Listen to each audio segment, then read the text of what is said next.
हर बात पर अपनी मर्जी मुसल्लत की जाए तो समझ लेना चाहिए कि ये शख्स कोई भी अकल की बात सुनने से कासिर है। ऐसे शख्स से जितनी भी बहस की जाएगी वो बेमाने होगी, क्योंकि इस शख्स ने के जहन ने ये बात सोच ली है कि मैं सही हूँ और पूरी दुनिया मेरे खिलाफ कोई बहस बना रही है। इस तरह का शख्स सिर्फ किस्से कहानियों में नहीं पाया जाता, बल्कि हमारे इर्द गिर्द ही मौजूद होता है। नज़र दौड़ाने पर मालूम होता है कि ये वबा तकरीबन हर शख्स को लग गई है और एक बीमार मखलूक की तरह वो हर एक से शऊरी या लाशऊरी तौर पर नफरत करता है। ये अदम बर्दाश्त की बीमारी है और इस बीमारी का तो कोई इलाज भी मौजूद नहीं। जरा नजर डालते हैं इस बीमारी में मुब्तला लोगों पर। इसके लिए ज्यादा दूर जाने की जरूरत ही नहीं। मुआशरे में होने वाले जराइम पर अगर आप नजर डालें तो ये बात साफ नजर आती है कि ज्यादातर जराइम की वजह अदम बर्दाश्त है।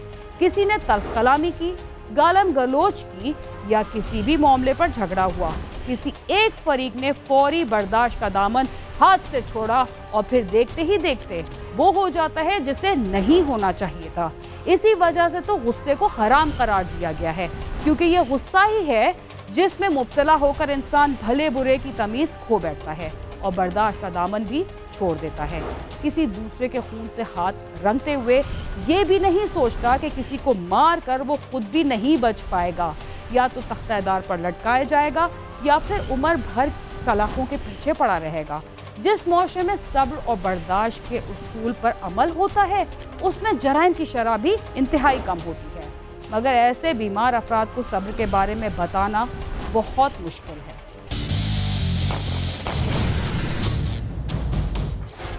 अगर जराइम की वजूहात पर नजर डाली जाए तो उसकी बुनियादी वजह ही अदम बर्दाश्त और झूठी एना निकलती है, जिसके नतीजे में ऐसे खौफनाक वाक़यात रूनुमा होते हैं कि इंसान की रूह कांप उठती है।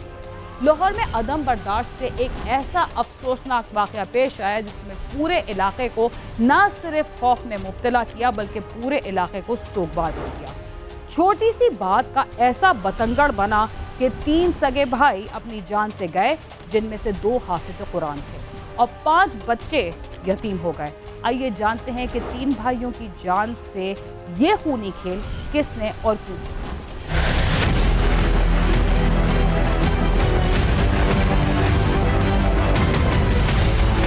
लाहौर के इलाके शादरा टाउन की बस्ती जहांगीर पार्क में मोहम्मद यकूब का घराना काफी अरसे से रहायश पजीर है। मोहम्मद यकूब का ताल्लुक मुजफ्फराबाद आजाद कश्मीर से है और वो कई साल कबल लाहौर शिफ्ट हो गया था। मोहम्मद यकूब की बेटी आजाद कश्मीर में ब्याही गई थी। एक रोज वो अपने खावन के हमरा वालिदैन से मिलने लाहौर आई। उन्होंने गाड़ी घर से बाहर गली में पार्क कर दी। हमसाये असगर अली का बेटा गाड़ी के बोनट पर चढ़कर बैठ गया। मोहम्मद यकूब के बेटे ताहर ने उसे गाड़ी पर बैठने से मना किया, जिस पर तल्ख कलामी हो गई। असगर अली और उसकी बीवी रशीदा बीबी भी वहाँ आ गए। झगड़ा बढ़ा तो मोहल्लेदारों ने बीच बचाव करवा दिया।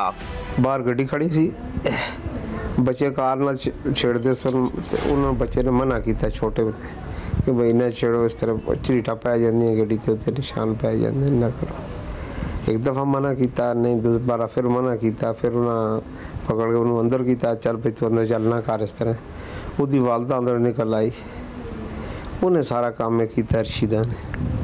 उन्हें आन के जनाब उत्थे गाल गलोच बुरा पला पारा सारे फिर मैं जाके उन्होंने मन मना करके अंदर किया। मैं क्या बीबी अच्छी गल नहीं लगती, मैं देखता रही जा करदा, लेकिन उन्हें मैं अंदर जाके फिर वही काम शुरू करता। खैर महल्लेदार पे अमन अमान कराया। फौरी तौर पर तो झगड़ा बज़ाहिर खत्म हो गया। किसी को क्या मालूम था कि ये खामोशी किसी बड़े तूफान का पेशखेमा है। और फिर ऐसा तूफान आया जो कि मोहम्मद याकूब के घराने को तिनकों की तरह बिखेर कर रख गया। आइए जानते हैं ऐसा क्या। रशीदा बीबी ने घर आकर अपने मेके शरफुल शरीफ फोन करके अपने भाइयों को लड़ाई के बारे बताकर फौरी तौर पर लाहौर आने को कहा, जिस पर उसके भाई हमीद और अमजद वगैरह अपने साथियों के साथ लाहौर पहुंच गए। रशीदा बीबी अपने खावन, बेटे और भाइयों के साथ गली में आई, जहां मोहम्मद यकूब के 3 बेटे हाफिज ताहिर महमूद, मकसूद और हाफिज जीशान खड़े थे। मुलजमान ने उन पर अंधाधुंध फायरिंग कर दी, जिससे तीनों शदीद जख्मी हो गए। फायरिंग की जद में आकर खुद मुलजम असगर अली भी जख्मी हो गया। करना शाम तो पहले तो वाकई हुए, बढ़ गया, खाना खुना खाता, सारे सो गए, मैं भी थे लेट गया, बच्चे भी अपने अपने।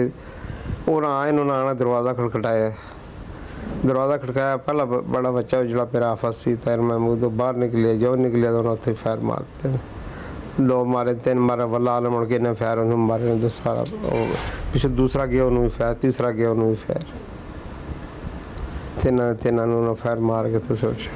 जख्मियों को फौरी तिब्बी इमदाद के लिए अस्पताल ले जाया गया, जहां डॉक्टरों ने तीनों भाइयों की मौत की तस्दीक कर दी।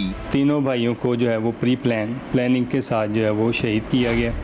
दरवाज़ा नॉक किया गया तो जो बड़े भाई हैं वो पहले आए, सीधे उनके फायर किए गए हैं, वो मौके पर ही शहीद हो गए। फिर फायरिंग की आवाज़ सुन के जो दूसरे भाई हैं वो आए हैं तो सीधे उनके भी फायर लगे हैं, और फिर इसी तरह तीसरे भाई जो हैं वो आए हैं तो उनके भी फायर लगे हैं।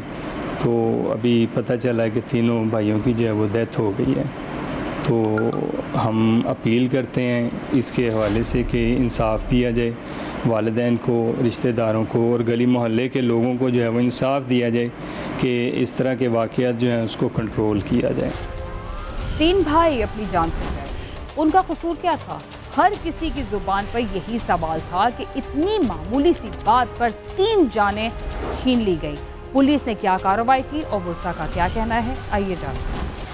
इत्तला मिलते ही पुलिस मौके पर पहुंच गई। पुलिस ने लाशें पोस्टमार्टम के लिए भिजवाकर मुकदमा दर्ज करके तफ्तीश शुरू कर दी है। पुलिस का कहना है कि रशीदा बीबी, उसके बेटे और शोहर को गिरफ्तार कर लिया गया है, जबकि दीगर मुल्ज़मान को भी जल्द ही गिरफ्तार कर लिया जाएगा। चादरा में बड़ा अफसोसनाक वाक़या हुआ। 3 सगे भाई वो जहाँ बक हो गए। गाड़ी खड़ी करने का एक छोटा सा तनाज़ा था जिसको कि मेरा ख्याल है कि अगर हम बर्दाश्त कर लेते या अगर हम तहम्मुल से देख लेते तो मेरा ख्याल है कि ये इतनी बड़ी लॉस ऑफ लाइफ ना होती। इसमें पुलिस ने फ़ौरन जो लवाहिकीन हैं उनके साथ मिलकर FIR दी और बड़ी सख्त FIR दी। हमने 780 भी इसमें लगाई है। हमारे पास बहुत सारी लीड्स मैच्योर हैं और पुलिस ने काफ़ी सारा इस पर होमवर्क कर भी लिया है, जो कबल अज़ वक्त होगा आपसे शेयर करना।